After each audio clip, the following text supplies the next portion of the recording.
현재 태국의 상태가 매우 심각해서 사람이 살 수 없을 지경이라고 합니다.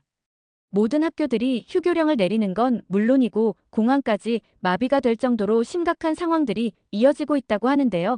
이에 태국 국민들은 이런 환경에서는 더 이상 살아갈 수 없다며 정부에게 도움을 요청하지만 태국 정부는 아니란 반응을 보였고 결국 태국 국민들은 정부를 향해 시위는 물론이고 태국 총리를 향한 비난을 끊임없이 쏟아내고 있습니다. 이 모든 건 태국 총리가 한국을 배신한 이유 때문이라며 국민들은 직접 한국에게 도움을 요청하고 있다고 하는데요. 태국 국민들이 한국을 애타게 찾는 이유는 과연 무엇일까요? 지금 바로 들어보시죠. 그 전에 구독과 좋아요, 알림 설정 부탁드릴게요. 안녕하세요. 제 이름은 소라예요. 올해 26살이 되었죠. 방콕 외곽의 작은 아파트에서 홀어머니와 함께 살고 있어요. 창문을 열면 저 멀리 방콕의 고층 빌딩들이 보이는데 요즘엔 미세먼지 때문에 희미하게 흐려진 모습만 보여요. 오늘도 출근길에 마스크를 쓰고 나왔지만 목이 따갑고 눈이 쓰리더라고요. 이게 벌써 3년째예요. 저는 치앙마이 대학교에서 환경공학을 전공했어요. 학부 때부터 대기오염 문제에 관심이 많았죠. 졸업 후 운이 좋게도 태국 환경부 산하대기질 모니터링 센터에 취직할 수 있었어요. 직장에서 만난 동료들은 모두 친절하고 열정적인 사람들이에요. 우리 모두 같은 꿈을 꾸고 있거든요. 숨 쉴 수 있는 태국, 깨끗한 하늘을 다시 볼 수 있는 태국을 만드는 꿈이요. 제가 처음 이곳에 왔을 때 우리 센터에는 한국에서 지원받은 최첨단 미세먼지 측정 시스템이 있었어요. 솔직히 말하면 처음에는 그저 멋있어 보이는 장비 정도로만 생각했죠. 하지만 한국인 전문가 팀이 와서 교육을 시작했을 때 제 생각이 완전히 바뀌었어요. 그들이 가져온 기술은 그저 먼지를 측정하는 수준을 넘어서는 거였거든요. 소라 씨, 이건 단순한 측정기가 아니에요. 이건 생명을 구하는 도구예요. 처음 만난 한국인 전문가 김준호 씨가 했던 말이에요. 그때는 그 말의 의미를 완전히 이해하지 못했지만 나중에 그 말이 얼마나 사실이었는지 깨닫게 됐어요. 우리 센터의 시스템은 방콕과 치앙마이에 있는 수십 개의 측정소에서 실시간으로 데이터를 수집했어요. 그리고 인공지능이 그 데이터를 분석해서 앞으로의 상황을 예측했죠. 놀라운 건 그 정확도였어요. 심지어 중국에서 발생한 미세먼지가 언제, 어떤 경로로 태국에 도착할지까지 정확하게 계산해냈거든요. 그것도 고도별로 미세먼지 농도를 3D로 보여주는 거예요. 처음 이 시스템을 보았을 때 저는 그저 와 하는 탄성만 나왔어요. 대학에서 배운 내용과는 차원이 달랐거든요. 한국인 전문가들은 인내심을 갖고 우리에게 모든 것을 가르쳐 주었어요. 시스템 운영법부터 데이터 분석, 심지어 간단한 수리 방법까지요. 특히 기억에 남는 건 작년 1월의 일이에요. 한국의 AI 예측 시스템이 치앙마이에 미세먼지 주의보를 발령했어요. 다른 시스템에서는 아무런 이상 징후가 보이지 않았는데 한국 시스템만 경고를 보낸 거죠. 처음에는 많은 사람들이 의심했어요. 하지만 김준호 씨는 확신에 찬 목소리로 말했어요. 이 시스템을 믿으세요. 내일이면 PM2.5 수치가 500까지 치솟을 겁니다. 결국 환경부는 주민 대피 계획을 실행했고 정말로 다음날 미세먼지 수치는 예상대로 급상승했어요. 다른 시스템이었다면 수천 명의 시민들이 위험에 노출될 뻔했죠. 그때부터 우리는 이 시스템을 진심으로 신뢰하기 시작했어요. 우리 센터에는 저 말고도 8명의 태국인 직원이 있어요. 모두 열정적으로 일하는 사람들이죠. 특히 저의 멘토인 찬타위 선배는 제게 많은 것을 가르쳐 주셨어요. 찬타위 선배는 5년 전에 한국 기상청에서 연수를 받았던 분이에요. 그분은 종종 한국에서의 경험을 들려주셨죠.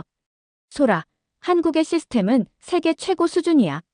용산 본부에 있는 통합관제센터를 봤을 때 나는 그저 경이롭기만 했어. 한국의 미세먼지 계절관리제도 정말 혁신적이라고 하셨어요.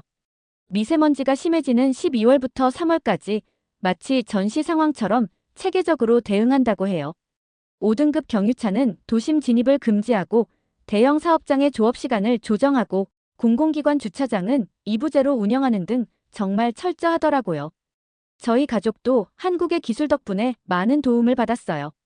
할머니는 오래전부터 천식을 앓고 계셨는데 LG 퓨리케어 공기청정기를 사용하기 시작한 후로는 증상이 많이 나아지셨거든요. 그것도 제가 환경부에서 일하게 되면서 할인받아 구입한 거예요. 작년에 할머니 생신 선물로 드렸는데 정말 좋아하셨죠. 소라야, 이제 창문 닫고 있어도 숨이 안 막히는구나. 정말 신기하다. 할머니의 얼굴에 번진 미소를 볼 때마다 가슴이 따뜻해졌어요. 어머니는 자신보다 저와 제 동생 피삭을 항상 먼저 생각하시는 분이에요. 작은 식당을 운영하시면서도 저희에게 최고의 교육을 시켜주시려고 노력하셨죠. 피삭이는 중학교 2학년인데 똑똑하고 장난기 많은 평범한 10대예요. 하지만 미세먼지가 심한 날에는 그도 밖에 나가지 못하고 집에만 있어야 했어요. 태국 전역의 병원에서도 한국산 공기청정기는 필수품이 되었어요.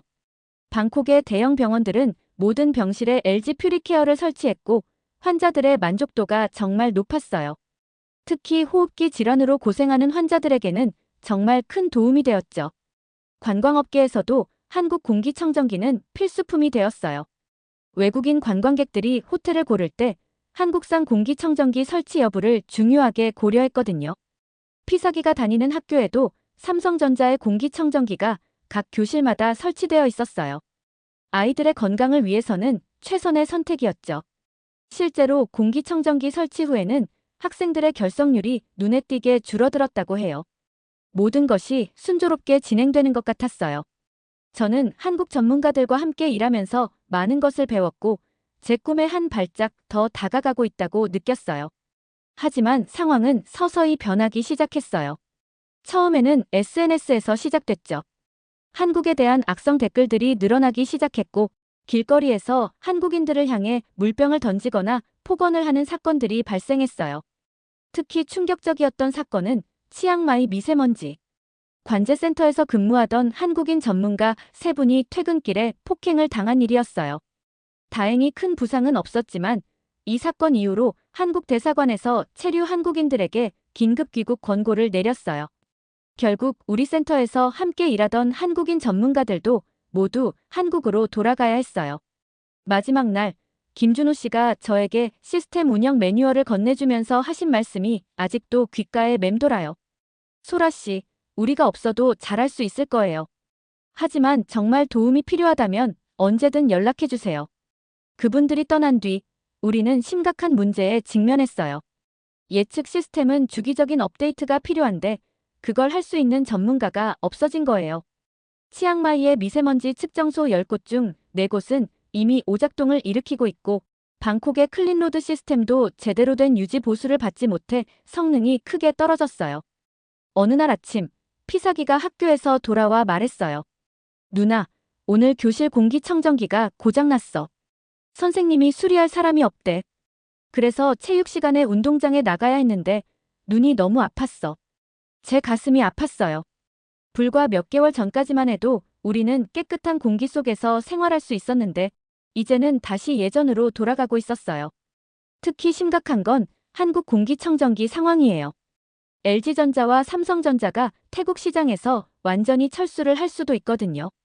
처음에는 서비스 센터 몇 곳만 문을 닫았는데 이제는 대부분의 서비스 센터가 모두 잠시 운영을 중단했어요. 문제는 여기서 끝이 아니었어요.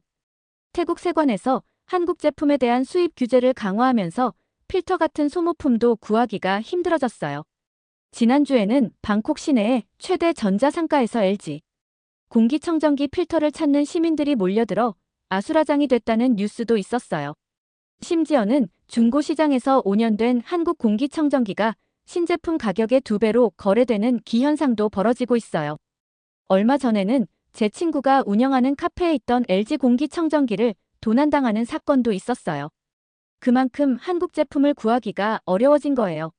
중국 업체들이 공격적으로 시장을 공략하고 있지만 반응이 신통치 않아요. 방콕 최대 종합병원에서 중국산 제품 100대를 테스트해봤는데 미세먼지 제거율이 한국 제품의 절반 수준에도 못 미쳤대요. 게다가 소음은 3배나 더 크고 전기료도 훨씬 많이 나온다고 해요. 결국 대형 병원들은 남아있는 한국 제품을 중환자실에 겨우 배치하고 있는 실정이에요. 어제는 정말 끔찍한 일이 있었어요. 제가 센터에서 야간 근무를 하고 있는데 치앙마이에서 갑자기 미세먼지 수치가 급상승했어요. 하지만 우리는 신속한 대처를 하지 못했어요. 한국에 AI 예측 시스템이 있었다면 최소 하루 전에는 경보를 발령할 수 있었을 텐데 결국 많은 시민들이 갑작스러운 미세먼지에 노출됐죠. 센터로 항해 전화가 빗발쳤어요. 사람들은 왜 사전 경고가 없었는지, 왜 제대로 된 예측을 하지 못했는지 물었어요. 저는 그저 죄송하다는 말만 반복할 수밖에 없었어요. 실제로 우리 잘못이 아니었지만 그렇다고 해서 시민들의 건강이 위협받는 상황을 그냥 두고 볼 수는 없었으니까요. 집에 돌아오는 길에 눈물이 나더라고요. 이런 상황이 계속된다면 어떻게 될까요? 우리가 그토록 자랑스러워했던 시스템은 이제 거의 쓸모없게 되어가고 있어요. 사람들은 다시 마스크를 쓰고 다니게 되었고 병원에는 호흡기 질환자들이 넘쳐나고 있어요. 어머니는 제가 울적해하는 모습을 보시곤 어깨를 토닥여 주셨어요. 소라야, 세상 일이 항상 우리 뜻대로 되는 건 아니야. 하지만 너는 최선을 다하고 있잖아. 그게 중요한 거야. 어머니의 말씀은 항상 저에게 힘이 돼요. 하지만 이번에는 그 말씀조차도 충분하지 않았어요. 왜냐하면 저는 알고 있으니까요. 이 문제는 우리 스스로 해결할 수 없다는 것을요. 우리에게는 한국의 도움이 필요해요. 오늘 아침 센터에 출근하면서 제 마음은 그 어느 때보다 무거웠어요. 제가 연구하고 측정하는 미세먼지 수치는 날이 갈수록 악화되고 있고 더 이상 그 수치를 정확하게 예측할 수도 없게 되었으니까요. 한국의 시스템이 멈춘 후로는 더 이상 신뢰할 만한 데이터를 얻을 수가 없어요. 가끔은 이런 생각이 들어요. 우리가 한국의 기술과 제품을 당연하게 여겼던 것 같아요.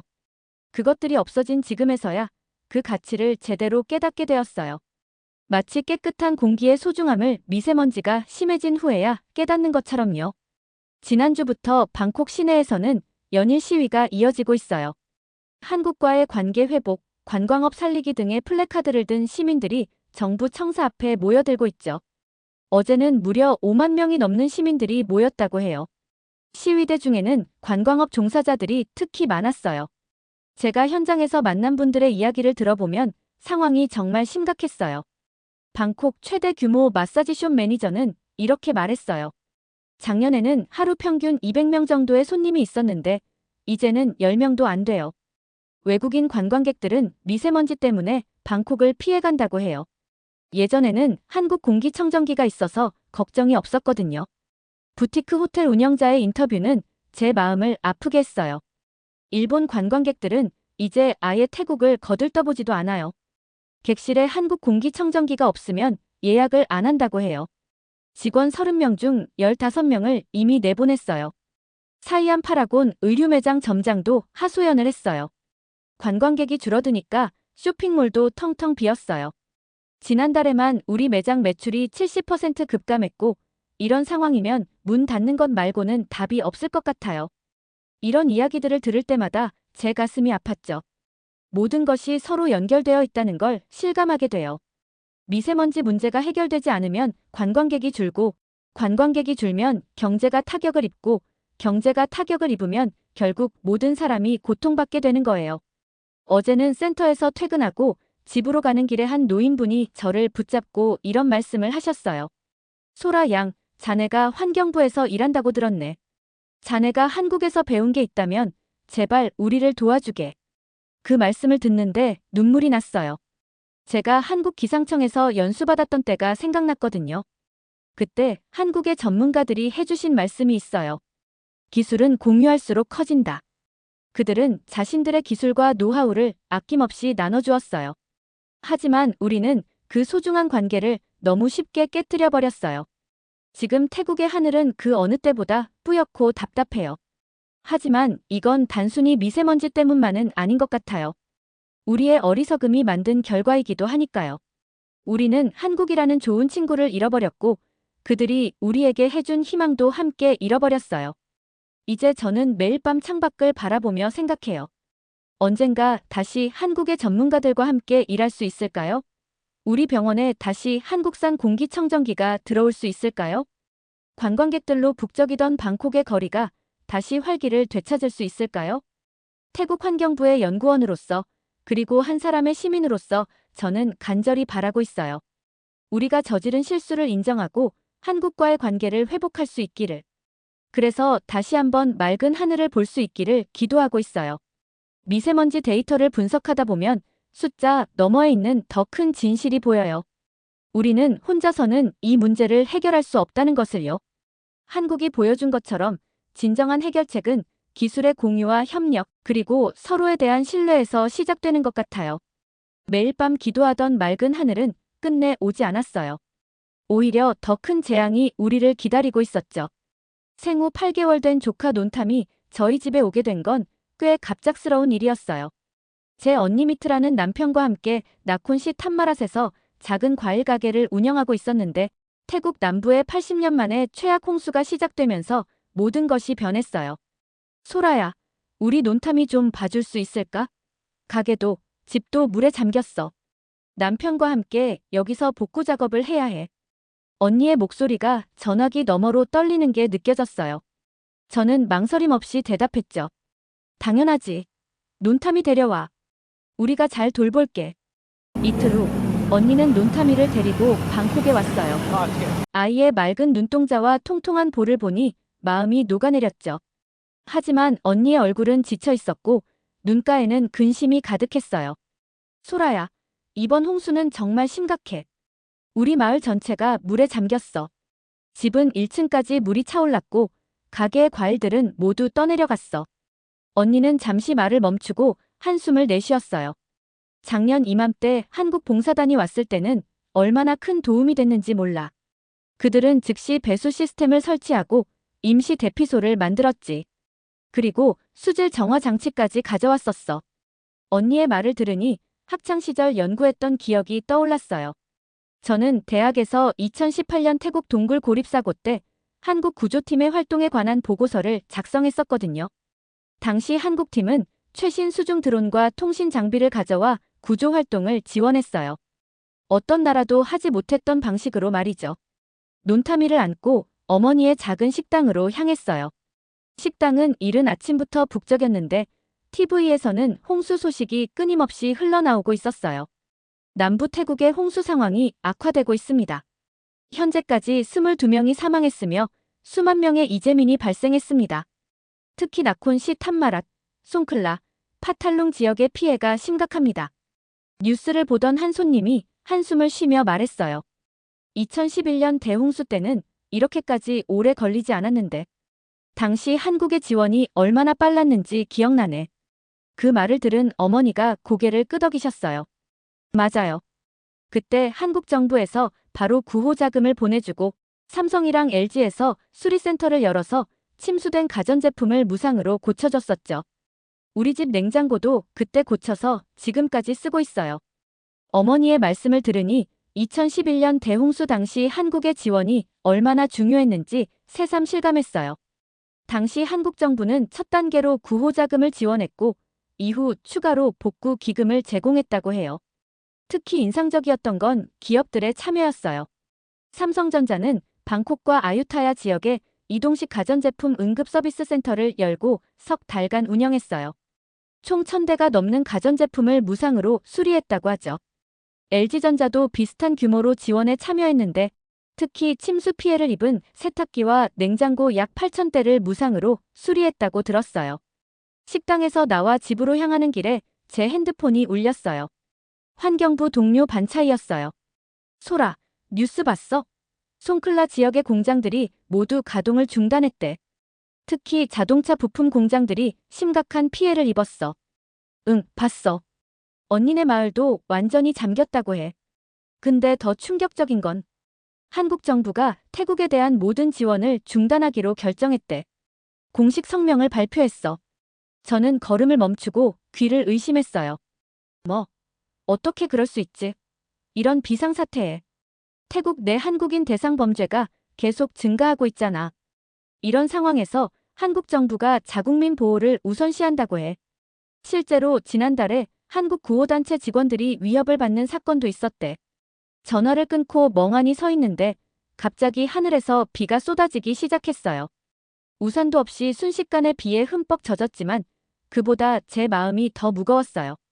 어떻게 이런 일이 일어날 수 있을까요? 자연재해 앞에서는 국가 간의 갈등도 잠시 접어두어야 하는 것 아닌가요? 집에 도착하자 할머니께서 논타미를 안고 계셨어요. 할머니의 눈가에 눈물이 고여 있었죠. 소라야, 내 고향 친구들에게서 연락이 왔어. 그쪽은 상황이 너무 심각하대. 마을 전체가 물에 잠겼고 식수가 부족하대. 할머니의 고향도 나콘시 탐마락 근처였어요. 할머니께서는 젊은 시절 그곳에서 살다가 어머니가 태어난 후 방콕으로 이주하셨죠. 2004년 쓰나미 때도 한국 사람들이 가장 먼저 도움을 주었어. 당시 한국 의사들이 푸켓에서 부상자들을 치료해줬지. 그리고 학교와 집들을 재건하는데도 도움을 줬어. 그런데 이제 할머니의 말씀이 끊겼어요. 저는 할머니를 안아드렸어요. 비에 젖은 제 옷이 할머니의 옷까지 적셨지만 할머니는 아무 말씀도 하지 않으셨어요. 다음 날 저는 치앙마이 대학교 시절 함께 공부했던 친구 남사이에게 전화를 걸었어요. 그녀는 지금 태국 재난방재청에서 일하고 있거든요. 남사이, 상황이 어떤지 좀 알려줄래?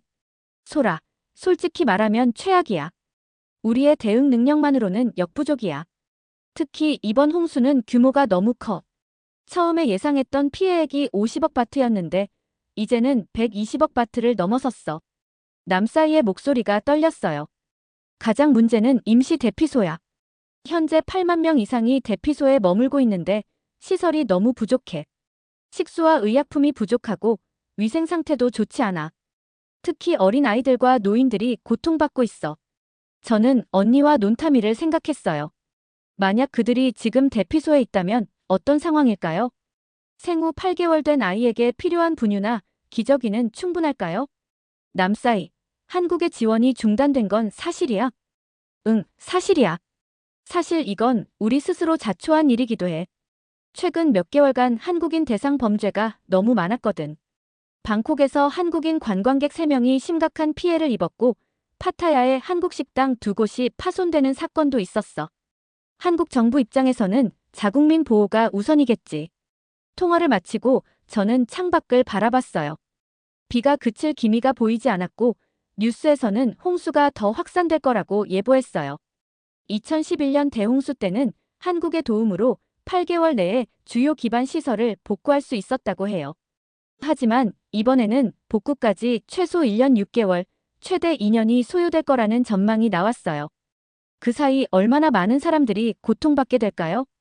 그날 저녁 환경부 동료들과 온라인 회의를 했어요. 미세먼지 센터뿐만 아니라 수질관리팀, 재난대응팀까지 모두 모였어요. 모두 지친 표정이었죠. 여러분, 현재 수질 오염이 심각한 수준입니다. 홍수로 인해 오염물질이 식수원으로 유입되고 있어요. 수질팀의 뿌라위 선배가 말했어요. 특히 나콘시 탐마라 지역은 수인성 질병의 위험이 높아졌습니다. 이미 설사 환자가 급증하고 있고 아이들 중에는 피부 발진으로 고통받는 경우도 많아요. 재난대응팀의 차이한 과장님이 말을 이었어요. 문제는 인력과 장비 부족입니다. 현재 우리가 보유한 수질 정화 장비로는 턱없이 부족해요. 작년까지만 해도 한국 기업들이 후원한 휴대용 정수기가 있었는데 이제는 그것조차 기대할 수 없게 되었습니다. 회의가 끝나고 저는 그대로 컴퓨터 앞에 앉아 있었어요. 화면 속에는 나콘시 탐마랏의 침수 지도가 펼쳐져 있었고 빨간색으로 표시된 구역이 눈에 들어왔어요. 그곳이 바로 언니네 마을이었어요. 갑자기 핸드폰이 울렸어요. 언니였어요. 소라야, 혹시 정부에서 근무하니까 알 수도 있을 것 같아서. 혹시 대피소에 분유와 기저귀가 언제 보급될지 알아? 언니의 목소리가 다급했어요. 언니, 나는 환경부라 그런 정보는 잘 모르겠어. 혹시 상황이 안 좋아? 여기 대피소에 아이들이 너무 많아. 분유가 부족해서 아이들이 계속 울고 있어. 기저귀도 부족해서 천으로 대체하고 있는데 위생 상태가 너무 좋지 않아. 제 가슴이 무너져 내리는 것 같았어요. 논타미와 같은 어린 아이들이 얼마나 고통받고 있을지 상상하니 눈물이 났어요. 언니, 내가 지금 당장 분유와 기저귀를 보낼게. 택배로 보내면 얼마나 걸릴까? 택배는 지금 들어오지 않아. 도로가 다 끊겼거든. 정부 물자 보급만 가능한 상태야. 저는 답답함에 한숨을 쉬었어요. 제가 할 수 있는 일이 아무것도 없다는 사실이 너무 괴로웠어요. 언니와 통화를 마치고 TV를 켰어요. 뉴스에서는 송클라 산업단지의 피해 상황을 보도하고 있었어요. 송클라 산업단지의 전자부품 생산 라인 60%가 가동을 중단했습니다. 이는 글로벌 자동차 부품 공급망에 심각한 차질을 빚고 있습니다. 태국 중앙은행은 이로 인한 2차 피해가 약 80억 바트에 달할 것으로 예측하고 있습니다. 경제 문제 다음으로는 비판 여론에 관한 보도가 이어졌어요. 현재 태국 국민들 사이에서 패통 친나와 총리에 대한 비판이 거세지고 있습니다. 특히 홍수 피해 지역 주민들은 정부의 늦장 대응과 국제 협력 실패를 강하게 비난하고 있습니다. 카메라는 송클라 지역의 대피소로 향했어요.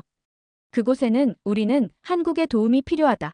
총리는 한국과의 관계 회복에 실패했다라는 플래카드가 걸려 있었어요. 특히 한 남성의 인터뷰가 제 마음을 아프게 했어요. 2011년에 우리 마을이 침수됐을 때 한국에서 온 자원봉사자들이 밤낮으로 우리를 도와줬어요. 그들은 자신들의 기술과 장비를 가지고 와서 우리 마을이 빨리 복구될 수 있게 해줬죠. 하지만 이번에는 아무도 오지 않았어요. 우리는 홀로 남겨진 느낌이에요. TV를 끄고 창밖을 바라봤어요. 비는 여전히 내리고 있었고 거리는 한산했어요. 갑자기 어머니가 거실로 들어오셨어요. 소라야, 잠깐 얘기 좀 할까? 어머니는 제 옆에 앉으시더니 한숨을 쉬셨어요. 내 언니한테 전화가 왔었어. 대피소 상황이 생각보다 더 심각하대. 특히 어르신들 중에 약이 필요한 분들이 많은데 의약품이 부족하대. 어머니의 눈에 걱정이 가득했어요. 코로나 때는 한국에서 마스크와 진단키트도 보내줬었잖아. 의료진 교육도 해주고. 한때 한국과 잘 지냈을 때는 이렇지 않았는데. 어머니의 말씀을 들으니 코로나19 상황에서의 한국의 지원이 생각났어요. 한국은 마스크 50만 장과 PCR 진단키트 2만 개를 태국에 지원했었죠. 두 번째로는 방역 경험 공유를 위해 총 8회에 걸친 온라인 세미나를 개최했고, 이를 통해 태국의 400명 이상의 의료진과 공무원들이 교육을 받았어요. 특히 인상적이었던 건 방역 교육 프로그램이었어요. 한국의 감염병 전문의 5명이 방콕의 주요 병원을 3개월간 순회하며 현장 교육을 진행했고, 이는 태국의 코로나19 대응책 수립에 큰 도움이 되었다고 해요. 생각에 잠겨 있는데 피사기가 제 방으로 들어왔어요. 누나, 학교에서 오늘 홍수 피해 지역을 돕기 위한 모금 활동을 했어. 내 용돈도 다 기부했어. 피사기의 순수한 마음씨가 대견하면서도 안쓰러웠어요. 정말 잘했네, 피사가. 내 마음이 분명 도움이 될 거야. 누나, 근데 선생님이 이번 홍수는 복구하는데 2년이 걸릴 수도 있대. 정말이야? 피사기의 물음에 저는 잠시 말을 잊었어요. 어떻게 대답해야 할지 몰랐거든요. 결국 사실대로 말했어요. 응, 그럴 수도 있어. 이번 홍수는 규모가 너무 커. 게다가 예전에는 다른 나라들의 도움을 많이 받았는데 이번에는 상황이 달라. 왜? 다른 나라들이 우리를 안 도와주는 거야? 그건 좀 복잡한 문제야. 특히 한국은 태국에서 한국인들이 위험한 상황에 처해 있어서 도움을 주기 어려운 상황이래. 피사기는 잠시 생각하더니 순진한 얼굴로 물었어요. 그럼 우리가 한국인들을 안전하게 해주면 되는 거 아니야? 그럼 한국이 다시 우리를 도와줄 수 있잖아. 아예 단순하지만 명쾌한 논리에 저는 웃음을 지을 수밖에 없었어요. 정말 그렇게 간단하다면 얼마나 좋을까요? 다음 날 아침, 저는 일찍 일어나 신문을 확인했어요. 일면에는 방콕 시내에서 열린 대규모 시위 사진이 실려 있었어요. 5만 명이 넘는 시민들이 거리로 나와 한국과의 관계 회복을 외치고 있었어요. 많은 태국 젊은이들이 SNS에서 해시태그 쏘리투코리아 해시태그 운동을 벌이고 있다는 기사도 있었어요. 특히 주목할 만한 것은 과거 반한 감정을 조장했던 일부 태국 인플루언서들이 공개 사과문을 올리고 있다는 점이었어요. 저는 조심스럽게 인스타그램을 열어 유명 인플루언서 플로이의 계정을 확인했어요. 그녀는 470만 팔로워를 가진 영향력 있는 인물이었고 몇 개월 전까지만 해도 반한 감정을 부추기는 글을 자주 올렸었죠. 친애하는 팔로워 여러분, 그리고 한국 친구들에게 저는 지난 몇 개월간 제가 한국과 한국인들에 대해 잘못된 정보와 부정적인 감정을 퍼뜨린 것에 대해 진심으로 사과드립니다. 최근 홍수 상황을 통해 저는 한국의 도움이 얼마나 소중했는지 깨닫게 되었습니다. 앞으로는 양국 간의 우정과 협력을 지지하는 목소리를 내겠습니다. 그녀의 사과문 아래에는 수천 개의 댓글이 달려 있었어요. 대부분 그녀의 용기를 칭찬하고 한국과의 관계 회복을 바라는 내용이었죠. 갑자기 핸드폰이 울렸어요. 환경부의 긴급회의 소집 알림이었어요. 서둘러 준비를 마치고 사무실로 향했어요. 회의실에 도착하자 이미 많은 동료들이 모여 있었어요. 국장님이 심각한 표정으로 말씀을 시작하셨어요. 여러분, 현재 홍수 상황이 예상보다 더 심각해지고 있습니다. 특히 수질 오염 문제가 대두되고 있어요. 이대로 가면 수인성 질병의 대규모 발생이 우려됩니다. 그러다 국장님이 제 쪽을 바라보셨어요. 소라 씨, 당신은 한국의 수질 정화 시스템에 대해 잘 알고 있죠? 혹시 한국의 담당자들과 연락할 방법이 있을까요? 모든 시선이 저에게 집중됐어요. 저는 잠시 침묵했다가 조심스럽게 대답했어요. 김준호 씨와는 연락이 닿을 거예요. 하지만 현재 상황에서 한국의 직접적인 지원을 기대하기는 어려울 것 같습니다. 국장님은 고개를 끄덕이셨어요. 그래도 기술적인 조언이라도 구할 수 있다면 큰 도움이 될 겁니다. 한번 연락해보세요. 회의가 끝나고 사무실로 돌아온 저는 오랫동안 망설였어요. 김준호 씨에게 연락해도 될까요? 그분은 태국을 떠날 때 정말 도움이 필요하다면 언제든 연락해주세요라고 말씀하셨지만 그게 이런 상황까지 포함하는 걸까요? 결국 저는 용기를 내어 이메일을 보냈어요. 최대한 공손하고 전문적인 어조로 현재 태국의 홍수 상황과 수질 오염 문제를 설명하고 기술적인 조언을 구했어요. 보내기 버튼을 누르는 순간 제 심장이 빠르게 뛰었어요. 과연 답장이 올까요? 그날 저녁 어머니의 식당에서 돌아오는 길에 제 핸드폰이 울렸어요. 이메일 알림이었어요. 김준호 씨의 답장이었죠. 저는 거리 한가운데 서서 급하게 이메일을 열었어요. 소라 씨, 연락 주셔서 감사합니다. 태국의 홍수 상황에 대해 들어 마음이 아픕니다. 비록 직접적인 현장 지원은 어렵지만 수질 정화와 관련된 기술적 정보를 최대한 제공하겠습니다. 첨부 파일에 긴급 상황에서 활용할 수 있는 간이 정수 시스템 설계도와 매뉴얼을 보내드립니다. 또한 내일 화상 회의를 통해 더 자세한 내용을 논의할 수 있을 것 같습니다. 함께 이 어려움을 극복했으면 합니다. 이메일을 읽는 동안 제 눈에 눈물이 고였어요. 아직 희망이 있었어요. 비록 직접적인 지원은 어렵지만 적어도 한국의 전문가들이 우리를 완전히 버리지는 않았다는 게 느껴졌어요. 집에 도착해 어머니와 할머니께 이 소식을 전했어요. 두 분 모두 안도의 한숨을 내쉬었어요. 역시 한국 사람들은 신뢰할 수 있어. 할머니가 말씀하셨어요. 어려울 때 도움의 손길을 내미는 진정한 친구지. 어머니도 고개를 끄덕이셨어요. 이번 기회에 우리도 한국과의 관계를 다시 생각해봐야 할 것 같아. 이렇게 어려운 시기에 도움을 주려는 그들의 마음씨를 우리가 너무 가볍게 여겼던 것 같구나. 그날 밤 저는 언니에게 전화를 걸어 김준호 씨의 답장에 대해 알려줬어요. 언니는 한동안 말이 없더니 갑자기 목소리가 떨렸어요. 소라야, 정말 고마워. 이 소식을 대피소의 다른 분들에게도 전할게. 아주 작은 희망이라도 사람들에게는 큰 힘이 될 거야. 전화를 끊고 창밖을 바라봤어요. 비는 여전히 내리고 있었지만 어딘가 조금 덜 우울하게 느껴졌어요.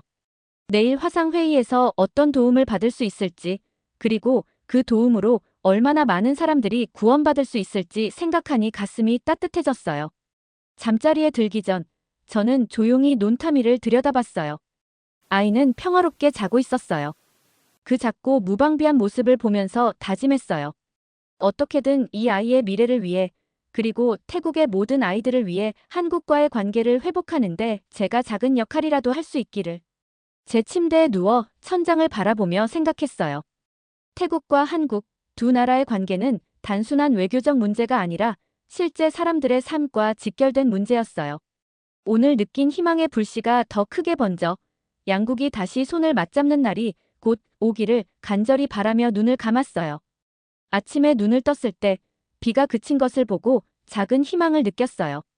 간밤의 화상회의에서 김준호 씨가 제공해준 정보는 정말 큰 도움이 되었고 환경부 동료들과 함께 그 정보를 바탕으로 긴급 수질 정화 계획을 세웠죠. 물론 한국의 직접적인 지원만큼은 아니지만 최악의 상황은 피할 수 있을 것 같았어요. 하지만 오늘은 다른 문제로 제 마음이 무거웠어요. 제 약혼자 탐농에게서 걱정스러운 전화가 왔거든요. 그는 방콕 외곽의 삼성전자 공장에서 품질관리 엔지니어로 일하고 있었어요. 아니, 정확히는 일하고 있었다가 맞는 표현이겠네요. 소라, 오늘 회사에 가봐야 할 것 같아. 탐농의 목소리가 평소보다 낮고 무거웠어요. 왜? 무슨 일이야? 어제 저녁에 긴급 공지가 왔어. 전 직원 소집이래. 좋은 소식은 아닌 것 같아. 제 가슴이 철렁 내려앉았어요. 최근 들어 한국 기업들이 태국을 떠나는 소식이 심심찮게 들려왔거든요. 탐농의 회사도 예외는 아닐 거라는 불안한 예감이 들었어요. 걱정하지 마. 나중에 꼭 전화할게. 통화를 마치고 출근길에 올랐지만 내내 탐농 생각뿐이었어요.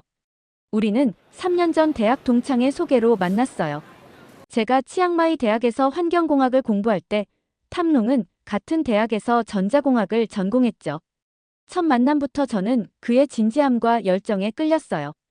졸업 후 그는 운 좋게도 삼성전자 태국법인에 취직했고 저는 방콕으로 돌아와 환경부에서 일하게 되었죠. 작년 탐농은 마침내 제게 프로포즈했어요. 우리는 내년에 결혼해서 새 집에서 새 출발을 하기로 했었죠. 결혼 자금을 모으기 위해 둘 다 열심히 일했고 이제 거의 목표에 다다랐어요. 하지만 지금 이 상황에서 사무실에 도착하자마자 반차이가 제게 급히 다가왔어요. 소라, 뉴스 봤어? 삼성전자가 방콕 공장 폐쇄를 검토한다고 공식 발표했대. 뭐? 언제? 방금. 지금 모든 뉴스에서 보도하고 있어. 저는 서둘러 컴퓨터를 켜고 뉴스를 확인했어요. 정말로 삼성전자가 방콕 외곽 공장의 폐쇄와 베트남으로의 이전을 검토 중이라고 공식 발표했어요. 손이 떨리는 것을 느끼며 탐농에게 전화를 걸었지만 받지 않았어요. 아마도 지금 회사에서 그 소식을 직접 듣고 있을 거예요. 오직 그가 빨리 전화해주기만을 바랄 뿐이었어요. 그날 오후 탐농에게서 전화가 왔어요. 그의 목소리는 제가 이전에 들어본 적 없이 공허하게 들렸어요. 소라, 나 해고됐어. 단 3단어였지만 그 안에 담긴 절망이 느껴졌어요. 탐농, 많이 힘들겠네. 정말 미안해. 다른 한국 기업에 지원해 볼 수 있지 않을까? 소라, 너도 상황을 알잖아. 한국 기업들이 하나둘씩 태국을 떠나고 있어. LG전자도 지난달에 철수 계획을 발표했고 현대자동차 협력업체들도 대부분 철수했대. 이젠 선택지가 많지 않아. 저는 무슨 말로 그를 위로해야 할지 몰랐어요. 5년간 열심히 일하며 쌓아온 경력이 하루아침에 무너져 버렸으니까요. 퇴직금은 어떻게 됐어? 3개월치 월급을 준대. 그리고 이직 지원 프로그램도 운영한다고 했어. 하지만 탐농이 잠시 말을 멈추더니 한숨을 쉬었어요. 문제는 내가 배운 기술이야. 삼성의 품질 관리 시스템은 세계적으로 인정받는 고유한 방식이거든. 다른 회사에서는 이런 경험을 높게 평가하지 않을 수도 있어. 통화를 마치고 나서도 제 마음은 무거웠어요. 우리의 결혼 계획은 어떻게 될까요? 새집 마련은? 모든 계획이 물 건너간 것 같았어요. 그날 저녁 어머니의 식당에 들렀어요. 평소보다 손님이 적었고 어머니의 얼굴에도 피곤함이 역력했어요. 엄마, 손님이 많이 줄었네요. 어머니는 한숨을 쉬시며 고개를 끄덕이셨어요. 관광객들이 거의 없어졌으니 이렇게 된 거지. 특히 한국인 관광객들이 많이 오지 않으니까 우리 식당뿐만 아니라 주변 상점들도 다 타격을 받고 있어. 어머니는 소박하지만 맛있는 태국 음식을 파는 작은 식당을 운영하고 계세요. 특히 한국인 관광객들 사이에서 입소문을 타면서 현지인처럼 먹을 수 있는 진짜 태국 음식점이라는 평판을 얻었었죠. 덕분에 지난 몇 년간 꾸준히 장사가 잘 됐었는데 이제는 상황이 완전히 달라진 거예요. 엄마, 내일 탐농이 저녁 먹으러 올 거예요. 오늘 회사에서 해고됐대요. 어머니의 눈이 커졌어요. 어머, 그 아이가 그렇게 열심히 일했는데 삼성에서 정말 안 됐구나. 그때 식당 문이 열리며 한 남자가 들어왔어요. 탐농의 동생 나콘이었어요. 그는 파타야에서 한국인 관광객을 상대하는 레스토랑에서 일했어요. 그의 얼굴은 지쳐 보였고 눈에는 실망감이 가득했어요. 어머니, 소라 누나, 안녕하세요. 나콘은 의자에 털썩 앉았어요. 무슨 일이야, 나콘? 괜찮아. 괜찮을 리가 있나요? 오늘 레스토랑이 문을 닫았어요. 한국인 관광객이 급감하면서 매출이 90% 이상 줄었대요. 사장님도 어쩔 수 없다고. 그날 저녁, 세 사람은 조용히 식사를 했어요. 대화보다는 각자의 생각에 잠겨 있었죠. 식사 후 나콘이 집으로 돌아간 뒤 저는 어머니의 식당을 정리하는 것을 도왔어요. 소라야, 너와 탐롱의 결혼 계획은 어떻게 될 것 같니? 어머니의 갑작스러운 질문에 저는 잠시 말문이 막혔어요. 아직 탐롱과 얘기해보지 않았어요. 아마도 연기해야 할 것 같아요. 지금은 그가 새 일자리를 찾는 것이 우선이니까요. 어머니는 제 손을 꼭 잡으셨어요. 너희 둘 다 똑똑하고 성실한 아이들이야. 어려운 시기가 있겠지만 반드시 이겨낼 수 있을 거야. 다음 날 탐롱이 제 집으로 왔어요. 그는 평소보다 수척해 보였지만 눈빛만은 여전히 따뜻했어요. 소라, 우리 결혼 계획에 대해 이야기해야 할 것 같아. 저는 그의 말을 끊었어요. 탐롱, 괜찮아. 나도 생각해봤어. 지금은 내가 새 일자리를 찾는 게 우선이야. 결혼은 조금 미루자. 탐롱은 안도의 한숨을 내쉬었어요. 고마워, 소라. 내가 이해해줘서 정말 다행이야. 하지만 약속할게. 반드시 좋은 직장을 찾아서 우리의 계획을 실현할 거야. 그날 밤, 저는 잠들기 전에 많은 생각을 했어요. 불과 몇 달 전만 해도 우리의 미래는 밝고 확실해 보였어요. 하지만 이제는 모든 것이 불확실해졌어요. 한국과 태국의 관계 악화가 이렇게 직접적으로 제 삶에 영향을 미칠 줄은 몰랐어요. 다음 날 아침, 출근길의 지하철 안에서 저는 주변 사람들의 대화를 우연히 듣게 됐어요. 요즘 일자리 구하기 정말 힘들죠. 제 동생도 LG전자에서 일했는데 지난주에 해고됐어요. 맞아요. 저희 이웃도 한국 자동차 부품 회사에서 일했는데 회사가 베트남으로 이전한다고 해서 실직했대요.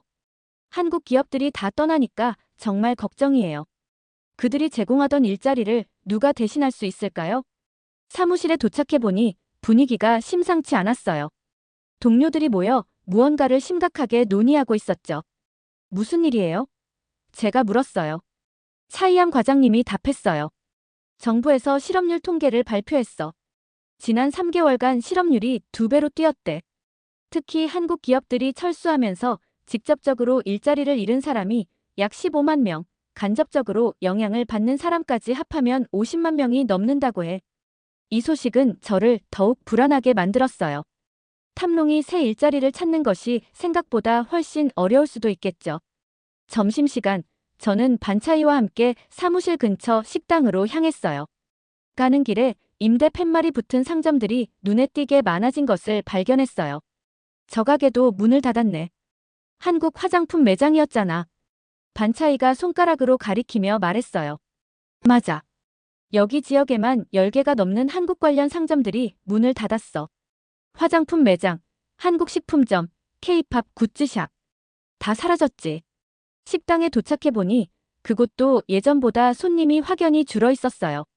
주인 아저씨는 우리를 반갑게 맞이하셨지만 그 미소 뒤에 숨겨진 걱정이 느껴졌어요. 여기도 타격이 큰가 봐요? 제가 조심스럽게 물었어요. 그럼요, 아가씨. 이 근처에 한국 회사들이 많았잖아요. 점심시간마다 직원들이 와서 북적였었는데 이제는.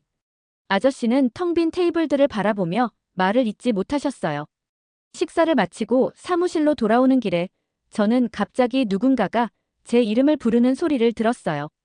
고개를 돌려보니 대학 동창인 수날이었어요. 소라, 오랜만이야. 여기서 일하는 거야? 응, 환경부에서 일하고 있어. 넌 어때? 수나리의 표정이 어두워졌어요. 나, 지금은 일자리를 찾고 있어. 현대자동차 협력업체에서 마케팅 담당으로 일했었는데 한 달 전에 회사가 문을 닫았거든. 제 마음이 무거워졌어요. 수나리는 대학에서도 최우수 학생이었고 졸업 후 바로 좋은 회사에 취직했었죠. 그런 그녀도 실직자가 되었다니. 정말 안 됐다. 다른데 지원은 해봤어? 물론이지. 하지만 요즘은 모든 회사가 신규 채용을 거의 안 하고 있어. 특히 마케팅 분야는 더 어려워. 모두들 경제가 불확실하다며 마케팅 예산부터 줄이거든. 수나리와 헤어진 후 저는 계속해서 그녀의 말을 곱씹었어요. 이렇게 많은 사람들이 일자리를 잃고 있는데 정부는 어떤 대책을 마련하고 있을까요? 그날 저녁 뉴스에서는 경제 위기에 관한 보도가 이어졌어요. 한국 기업들의 철수로 인한 경제적 손실이 연간 약 120억 달러에 달할 것으로 예측됩니다. 특히 전자제품 수출과 자동차 부품 산업이 큰 타격을 받을 것으로 보여요. 방콕 상공회의소의 긴급 기자회견 장면이 화면에 나왔어요. 우리는 한국과의 관계 회복이 태국 경제의 생존과 직결된다고 강조합니다. 우리 상공회의소는 한국 기업들이 태국에 남길 설득하기 위한 특별 태스크포스를 구성하겠습니다. TV를 끄고 창밖을 바라보니 서서히 어둠이 내리고 있었어요. 제 마음도 그 어둠처럼 무거웠죠. 그때 핸드폰이 울렸어요. 탐롱이었어요. 소라, 큰 결심을 했어. 그의 목소리에는 결연함이 느껴졌어요. 무슨 결심? 한국으로 취업하는 걸 고려해보고 있어. 여기서는 일자리를 찾기 너무 어려워. 삼성에서의 경험이 있으니 한국에서는 기회가 있을지도 몰라. 저는 잠시 말을 잃었어요. 탐롱이 한국으로 간다면 우리 관계는 어떻게 될까요? 그럼 우리는 소라, 나도 그 생각을 했어. 하지만 지금은 생존이 우선이야. 한국에서 자리를 잡으면 너도 올 수 있잖아. 내 실력이라면 한국의 환경 관련 기관에서도 일할 수 있을 거야. 탐롱의 제안은 현실적이었지만 제 마음은 복잡했어요. 제가 태국을 떠날 수 있을까요?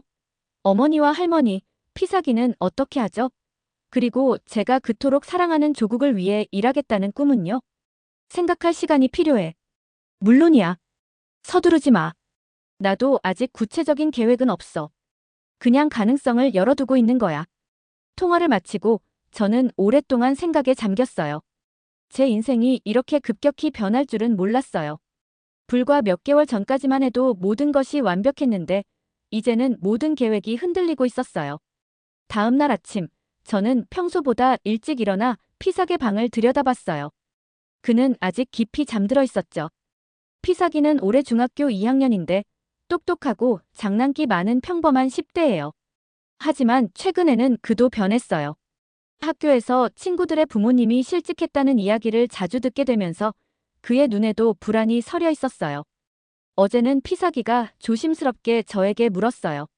누나, 우리 엄마의 식당도 문을 닫게 될까요? 저는 그를 안심시키려 했지만 사실 저도 확신이 없었어요. 관광객이 줄어들고 주변 상점들이 하나둘 문을 닫는 상황에서 어머니의 작은 식당이 얼마나 버틸 수 있을지 알 수 없었으니까요.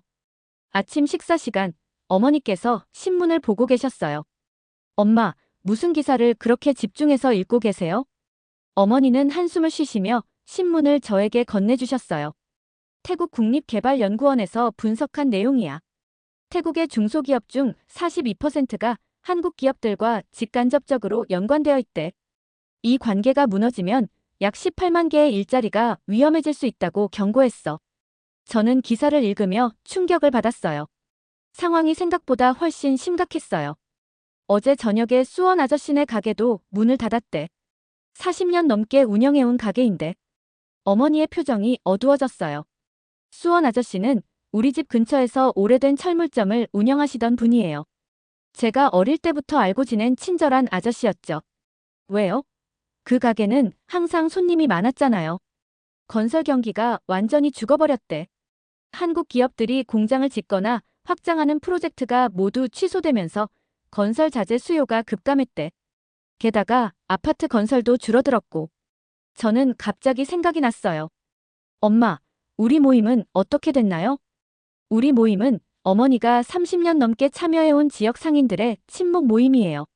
매달 만나서 서로의 사업 상황을 공유하고 돕는 모임이었죠. 이번 달에는 취소됐어. 너무 많은 회원들이 가게를 닫았거든. 마음이 무거워서 만나기 힘들대. 출근길, 저는 평소보다 더 주의 깊게 주변을 살펴봤어요. 정말로 곳곳에 임대 팻말이 보였고 한때 활기찼던 상점들이 문을 닫은 모습이 마음을 아프게 했어요. 사무실에 도착하자 찬타위 선배가 제게 다가왔어요. 소라, 이따가 시간 있어? 중요한 이야기가 있어. 점심시간, 저는 찬타위 선배와 함께 조용한 카페로 향했어요. 그녀는 평소보다 심각한 표정이었어요. 소라, 너에게 먼저 말해두는 게 좋을 것 같아. 우리 부서에서도 인원 감축이 있을 예정이야. 제 심장이 빠르게 뛰기 시작했어요. 무슨 뜻이에요? 예산 삭감이 있었어. 정부 수입이 줄어들면서 모든 부처가 긴축 운영을 해야 하거든. 우리 센터도 인원을 10% 줄여야 해. 찬타위 선배는 제 손을 꼭 잡았어요. 너는 걱정하지 마. 내 성과가 좋아서 잘릴 가능성은 낮아. 하지만 미리 알고 있으면 좋을 것 같아서. 그날 오후, 저는 일에 집중하기 어려웠어요. 주변의 모든 사람들이 일자리 걱정을 하는 상황에서 저도 예외가 아닐 수 있다는 생각이 들었어요. 정부 기관이라고 해서 안전한 것은 아니었으니까요. 퇴근 후, 저는 어머니의 식당으로 향했어요. 오늘따라 어머니의 얼굴을 보고 싶었어요. 식당에 도착하니 언니 미트라가 있었어요. 그녀는 홍수가 조금 잠잠해지자 논타미를 데리러 온 것 같았어요. 언니, 오랜만이야. 나콘 씨 탄마라슨 상황이 어때? 언니의 표정은 지쳐 있었지만 미소를 지었어요. 조금씩 나아지고 있어. 물이 빠지기 시작했고 정부에서도 복구 작업을 시작했어. 하지만 아직 갈 길이 멀지. 논타미가 저를 보고 방긋 웃었어요. 제 마음이 조금 가벼워졌어요. 내 가게는? 언니는 한숨을 쉬었어요. 완전히 망가졌어. 다시 시작하려면 많은 돈이 필요할 거야. 지금으로서는 엄두가 나지 않아. 다른 일은 찾아봤어? 응. 근데 지금은 모두가 일자리를 찾고 있어서 경쟁이 너무 심해. 게다가 내 나이에. 언니는 올해 35이에요. 제 눈에는 아직 젊고 열정 넘치는 사람이지만 요즘 취업 시장에서는 불리할 수 있어요. 소라야, 사실 오늘 온 이유가 있어. 언니가 조심스럽게 말을 꺼냈어요. 뭔데? 혹시 당분간 내가 너희 집에서 같이 지낼 수 있을까?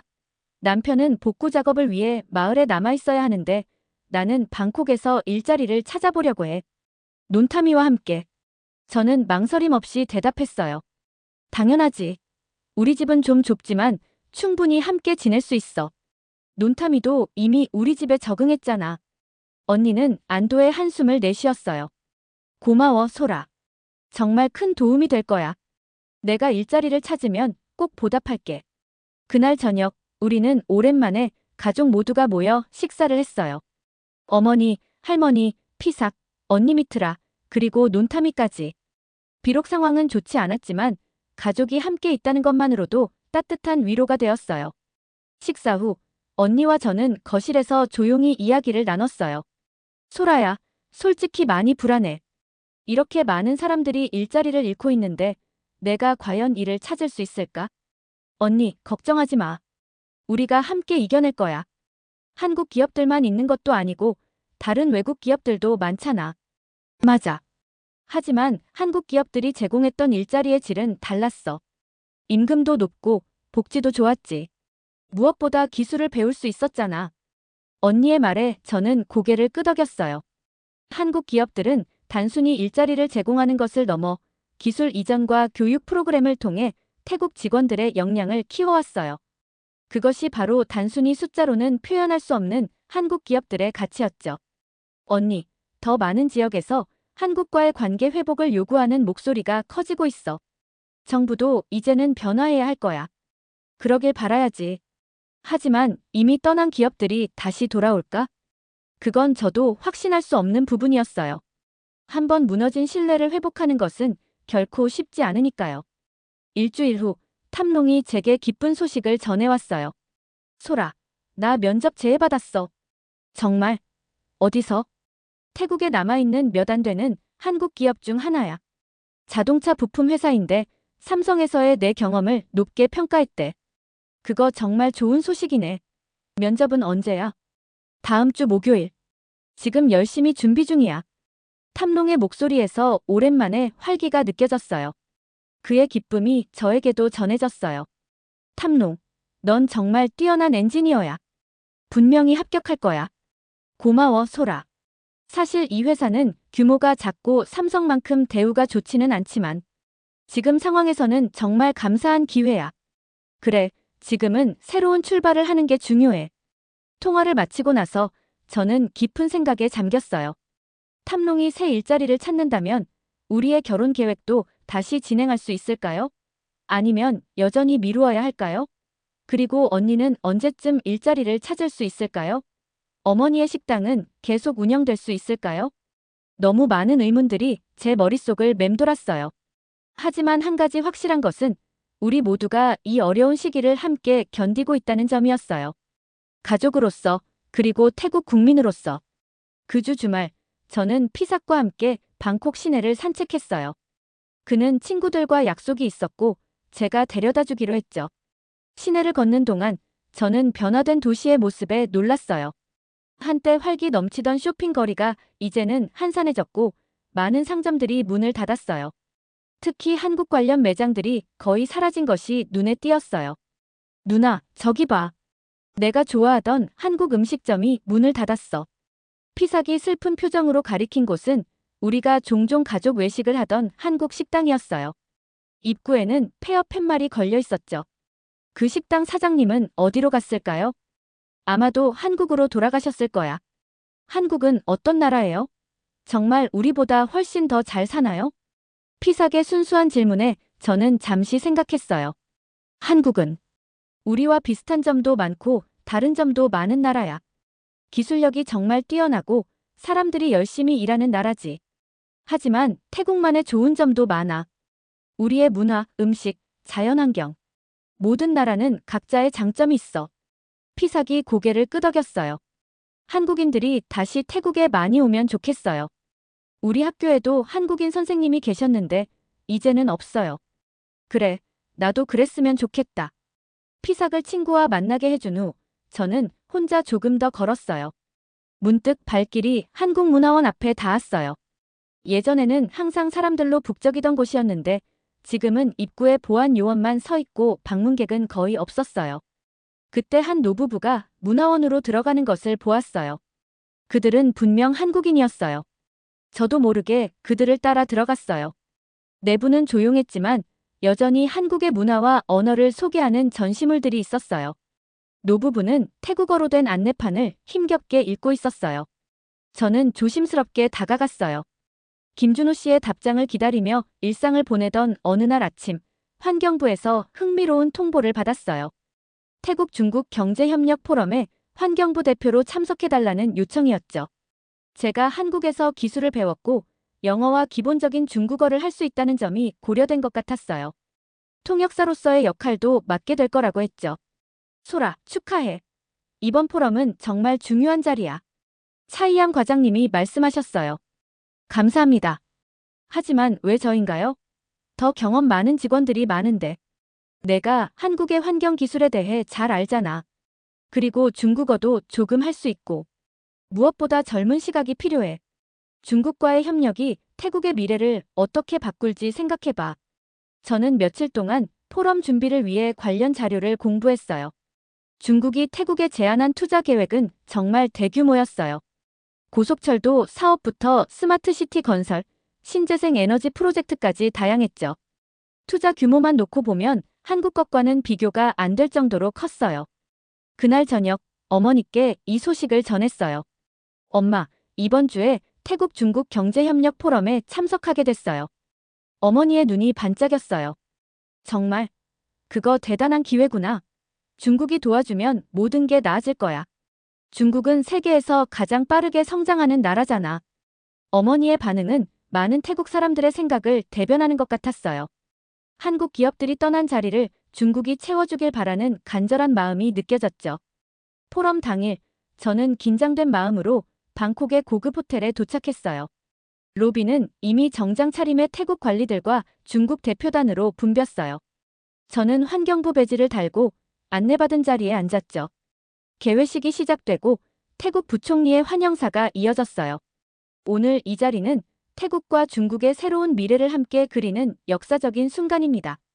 중국의 투자는 태국 경제에 새로운 활력을 불어넣을 것이며 우리는 이를 통해 더 강한 태국을 건설할 수 있을 것입니다. 그 다음 중국 상무부 차관의 연설이 이어졌어요. 중국과 태국은 오랜 형제 국가입니다. 우리의 투자는 단순한 경제적 이익을 넘어 양국의 깊은 우정을 반영하는 것입니다. 1대1로 이니셔티브를 통해 태국은 동남아의 경제 중심지로 도약할 것입니다. 화려한 수사와 거창한 약속들이 오갔지만 제 마음 한구석에는 의문이 있었어요. 정말 이 모든 계획이 실현될 수 있을까요? 그리고 태국에게 정말 득이 될까요? 점심시간에 저는 환경 분야 토론 테이블에 배정되었어요. 중국의 환경기술 기업 대표들과 태국 환경부 관계자들이 함께했죠. 저는 주로 통역을 담당했지만 가끔 제 의견을 물어볼 때도 있었어요. 소라 씨는 한국의 환경기술에 대해 잘 알고 계시다고 들었습니다. 중국의 기술과 비교해 어떻게 생각하시나요? 중국 측 대표가 물었어요. 저는 잠시 망설였어요. 솔직하게 말하면 한국의 기술이 더 진보되었다고 생각했지만 이 자리에서 그렇게 말하는 것이 적절할까요? 양국 모두 독자적인 강점이 있다고 생각합니다. 한국은 미세먼지 예측과 수질 정화 시스템에서 뛰어났고 중국은 대규모 프로젝트 관리와 태양광 발전 분야에서 강점을 보이고 있습니다. 외교적인 대답이었지만 중국 대표는 만족스러운 표정을 지었어요. 포럼이 진행되는 동안 저는 우연히 태국 경제학자 삼차이 교수님과 대화할 기회가 있었어요. 그는 잠시 복도에서 커피를 마시고 계셨는데 저를 알아보셨어요. 소라 씨, 치앙마이 대학 환경공학과 졸업생 맞죠? 제가 한번 특강을 한 적이 있어요. 맞아요, 교수님. 기억해 주셔서 감사합니다. 지금은 환경부에서 일하고 있어요. 삼차이 교수님은 주변을 살피더니 목소리를 낮추셨어요. 소라 씨, 이번 포럼에 대해 어떻게 생각하나요? 저는 조심스럽게 대답했어요. 투자 규모가 정말 큰 것 같아요. 태국 경제에 도움이 될 것 같습니다. 그러자 교수님은 고개를 가볍게 저으셨어요. 표면적으로는 그렇게 보이죠. 하지만 이 모든 약속 중 실제로 이행될 것은 30%도 안 될 거예요. 스리랑카의 사례를 봐요. 결국 항구를 99년간 중국에 넘겨줘야 했잖아요. 교수님의 말씀에 저는 깜짝 놀랐어요. 그럼 왜 우리 정부는? 정치적 이유죠. 패통 친나와 총리는 지지율이 급락하면서 빠른 성과가 필요했어요. 중국이 그 기회를 제공한 거죠. 대화는 그것으로 끝났지만 교수님의 말씀은 제 머릿속에 계속 맴돌았어요. 포럼이 끝나고 집으로 돌아오는 길에 저는 스마트폰으로 더 많은 정보를 찾아봤어요.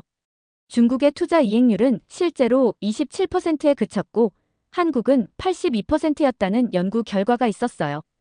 또한 중국 기업들은 기술 이전에 인색했고 중요 직책은 대부분 중국인이 차지했다는 보고서도 발견했어요. 집에 도착해서 저는 탐농에게 전화했어요. 포럼은 어땠어? 그가 물었어요. 화려했어. 거대한 투자 계획들이 발표됐고 모두들 태국 경제가 살아날 거라고 기대하는 것 같았어. 하지만 내 목소리를 들어보니 뭔가 걱정이 있는 것 같은데. 탐농은 항상 제 마음을 잘 읽었어요. 응, 솔직히 말하면 불안해. 중국이 약속을 모두 지킬지 의문이고. 더 중요한 건 이게 태국에게 정말 좋은 거래인지 모르겠어. 나도 비슷한 생각이야. 내 동료 중 한 명은 중국 자동차 회사로 이직했는데 기술 엔지니어로 채용됐다가 실제로는 단순 조립 일만 하고 있대. 중국인 관리자들이 핵심 기술은 모두 자기들끼리만 공유한다고. 탐농의 말을 들으니 더 불안해졌어요. 이것이 우리가 앞으로 기대해야 할 미래인가요? 탐농, 내 면접은 어떻게 됐어? 그의 목소리가 밝아졌어요. 아, 맞다. 말하는 걸 깜빡했네. 합격했어. 다음 주부터 출근해. 정말? 축하해. 연봉은 어때? 삼성보다는 적지만 지금 상황에선 나쁘지 않아. 그래도 언젠가는 한국으로 가서 직접 배우고 싶어. 중국 회사에서는 내 경력을 발전시킬 수 없을 것 같아. 다음 날 아침, 저는 포럼에서 들은 내용과 제 의견을 정리한 보고서를 작성했어요. 중국의 제안이 가진 장단점을 객관적으로 분석하려고 노력했죠. 특히 환경 분야에서 중국의 기술이 태국에 적합한지, 그리고 실질적인 기술 이전이 이루어질 수 있을지에 초점을 맞췄어요. 보고서를 제출한 후 차이암 과장님이 저를 불렀어요. 소라, 보고서 잘 읽었어. 굉장히 세밀한 분석이었어. 감사합니다. 하지만 이건 내부 참고용으로만 활용하겠다. 너무 솔직한 의견이 밖으로 나가면 문제가 될 수 있어.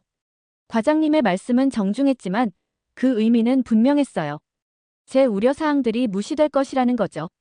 그날 저녁 어머니의 식당에서 함께 저녁을 먹으며 포럼에 대해 이야기했어요. 어머니는 여전히 중국의 투자에 대해 낙관적이셨어요. 중국은 규모가 크잖아. 그들의 도움으로 태국도 발전할 수 있을 거야. 저는 조심스럽게 제 의견을 말했어요. 엄마, 규모만이 중요한 건 아니에요. 그 투자가 태국 사람들에게 진정한 혜택을 주는지도 봐야 해요. 일자리의 질, 기술 이전, 환경 영향. 이런 것들이 모두 중요하죠. 어머니는 잠시 생각에 잠기셨어요. 그래, 내 말이 맞아. 단순히 외국 자본이 들어온다고 모든 게 해결되는 건 아니지. 한국 기업들이 좋았던 건 그들이 진짜로 태국 직원들을 키워주려고 했다는 거야. 나도 식당에서 한국인 손님들을 많이 봤는데 그들은 항상 태국 문화를 존중하고 배우려 했어. 집에 돌아오는 길에 저는 오랫동안 생각에 잠겼어요. 중국의 투자가 태국에 필요한 것은 사실이지만 그것만으로는 부족하다는 느낌이 들었어요. 태국의 자율성이 약화될 위험성도 있고 진정한 기술 발전보다는 단순한 경제적 종속이 될 수도 있겠죠. 그날 밤 제 핸드폰이 울렸어요. 김준호 씨의 답장이었어요. 소라 씨, 답장이 늦어 죄송합니다. 태국의 실업 문제에 대한 귀하의 질문을 깊이 생각해 보았습니다.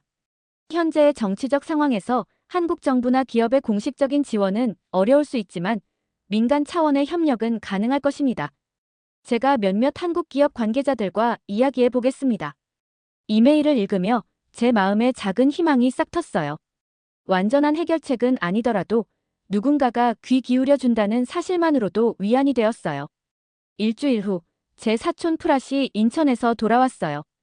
그는 한국에서 경영학을 공부하던 중이었는데 한때 갈등이 심해지면서 결국 귀국을 결정했죠. 공항에서 그를 맞이하는데 프랏은 예전보다 훨씬 성숙해 보였어요. 소라 누나, 오랜만이에요. 보고 싶었어요. 프랏, 정말 달라 보인다. 한국 생활은 어땠어? 집으로 돌아오는 차 안에서 프랏은 한국에서의 경험을 이야기해 주었어요. 특히 충격적이었던 건 한국의 태국인 불법 체류자 문제에 관한 것이었어요. 누나, 사실 한국의 태국인 불법 체류자 문제가 정말 심각했어요. 제가 거기 있을 때도 뉴스에서 계속 보도됐어요. 마약 범죄에 연루된 태국인들이 많았고 불법 취업, 알선 조직도 있었어요. 그렇게 심각했어? 여기서는 그런 내용이 많이 보도되지 않았는데. 네, 한국 정부 입장에서는 이런 문제를 해결하기 위해 입국 심사를 강화한 건데 우리는 그걸 차별로 오해한 거죠. 프랏의 말을 들으며 저는 처음으로 이 갈등의 시작이 일방적인 것이 아니라는 사실을 깨달았어요. 양측 모두에게 책임이 있고 오해가 쌓인 결과였던 거죠. 다음 날 아침, 저는 SNS를 훑어보다가 흥미로운 변화를 발견했어요. 한국을 비난하던 인플루언서들이 하나둘 사과문을 올리기 시작했어요. 태국 최대 뷰티 인플루언서 수안프라는 이렇게 말했어요. 지난 몇 달간 제가 한국과 한국 제품에 대해 부정적인 발언을 한 것에 대해 진심으로 사과드립니다. 감정에 휩쓸려 사실 확인 없이 발언한 점 깊이 반성합니다. 또 다른 유명 유튜버는 한국 브랜드 다시 써보기라는 제목의 영상을 올렸고 많은 호응을 얻고 있었어요. 뉴스에서는 방콕 시내에서 열린 한국과 화해하자 시위에 대해 보도했어요. 5,000명이 넘는 시민들이 모여 양국 관계 회복을 요구했다고 해요. 특히 관광업과 서비스업 종사자들이 많았다고 했어요. 이런 변화를 보면서 저도 제 의견을 바꿔야 할 때가 온 것 같다는 생각이 들었어요. 처음에는 저도 많은 태국인들처럼 한국에 실망하고 분노했지만 이제는 더 넓은 시각에서 상황을 바라볼 수 있게 되었어요. 사무실에 도착하자 찬타위 선배가 급하게 저를 불렀어요. 소라, 좋은 소식이야. 환경부와 한국환경산업기술원 간의 화상회의가 예정되어 있어. 한국 측에서 미세먼지 모니터링 시스템 정비에 관한 기술 지원을 제안했대. 정말요? 직접적인 지원은 어렵다고 했잖아요. 그래, 현장 파견은 아직 어렵지만 온라인으로 기술 교육과 자문을 제공하겠다고 해. 내가 주로 담당하게 될 거야. 저는 기쁨에 가슴이 벅차올랐어요. 비록 작은 시작이지만 이것이 양국 관계 회복의 첫걸음이 될 수 있을 거예요. 그날 저녁, 저는 용기를 내어 한국어 학습 앱을 다운로드했어요. 이전에도 기본적인 인사말은 알고 있었지만 이제는 제대로 배워보기로 했어요. 미래에 한국과의 협력이 다시 활발해진다면 언어 능력은 큰 자산이 될 테니까요. 주말, 어머니의 식당에서 일손을 돕고 있는데 문이 열리며 한국인 가족이 들어왔어요. 부부와 초등학생으로 보이는 아이였어요. 처음에는 조금 긴장했지만 환한 미소로 그들을 맞이했어요. 안녕하세요. 어서 오세요. 제 서툰 한국어에 그들은 놀란 표정을 지었다가 이내 밝게 웃었어요. 그렇게 시작된 대화는 영어와 간단한 한국어, 태국어가 섞인 재미있는 소통으로 이어졌어요. 그들이 떠나기 전 아이가 제게 다가와 태국과 한국 국기가 그려진 작은 그림을 건넸어요. 아래에는 친구라고 적혀 있었죠. 일주일 후 한국환경산업기술원과의 첫 화상 회의가 있었어요. 제 놀라움과 기쁨은 말로 표현할 수 없었어요. 화면 속에 나타난 사람은 바로 김준호 씨였거든요. 소라 씨, 다시 만나게 되어 반갑습니다. 그가 환한 미소로 말했어요. 화상 회의는 3시간 동안 진행되었어요. 김준호 씨는 미세먼지 측정 시스템의 최신 업데이트 방법과 데이터 분석 기법을 상세히 설명해 주었죠. 또한 앞으로 정기적인 온라인 교육 세션을 진행하겠다고 약속했어요. 같은 주에 탐롱에게도 좋은 소식이 찾아왔어요. 그가 일하는 회사가 한국 기업과 기술 협력 계약을 맺게 되었고 그는 전기차 부품 생산 프로젝트 팀에 합류하게 되었어요. 소라, 놀라운 소식이 있어. 내가 일하는 회사가 한국 기업과 기술 협력 계약을 맺었어. 그리고 내가 그 프로젝트 팀에 합류하게 됐어. 탐롱의 눈빛에서 오랜만에 열정을 볼 수 있었어요. 그는 다시 꿈을 꾸기 시작한 것 같았어요. 그게 다가 아니야. 프로젝트의 일환으로 한국 본사에서 3개월간 교육을 받게 될 거야. 한국에 가는 거야? 응. 그리고 소라, 내가 같이 갔으면 해. 짧은 기간이지만 한국을 직접 경험해 볼 수 있는 기회가 될 거야. 그리고 우리가 결혼을 더 미룰 필요도 없을 것 같아. 언니 밑이라도 좋은 소식을 전해왔어요. 태국에 새로 진출하는 한국 화장품 회사의 면접 제의를 받게 된 거예요. 어머니의 식당에는 다시 한국인 손님들이 찾아오기 시작했고요. 김준호 씨에게서 또 다른 이메일이 왔어요. 한국 기업들이 태국에 대한 투자를 재고하기 시작했습니다.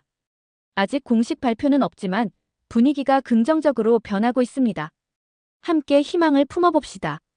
이 모든 과정을 통해 저는 국가 간의 관계가 결국 사람과 사람 사이의 이해와 신뢰에서 시작된다는 것을 배웠어요.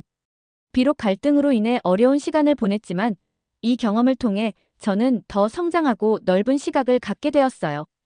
태국과 한국이 다시 손을 맞잡는 그날까지 저는 자신이 할 수 있는 작은 일부터 시작하기로 결심했어요. 한국어를 배우고 상호 이해를 돕고 두 나라의 다리가 되는 것. 그것이 제가 지금 할 수 있는 일이니까요. 잠들기 전 저는 탐롱에게 메시지를 보냈어요. 한국에 같이 가고 싶어. 우리 함께 새로운 시작을 해보자. 그리고 곧 답장이 왔어요. 정말 너무 기뻐, 소라. 우리는 분명 멋진 미래를 만들어갈 거야. 저는 행복한 마음으로 눈을 감았어요. 내일은 더 나은 날이 될 거예요. 미세먼지 속에서 시작된 저의 여정은 이제 화해와 희망의 길로 접어들고 있어요. 지금까지의 사연 어떻게 들으셨나요? 재밌게 들으셨다면 댓글로 남겨주세요. 다음에 더 재밌는 사연으로 돌아올게요. 구독과 좋아요 부탁드립니다. 감사합니다.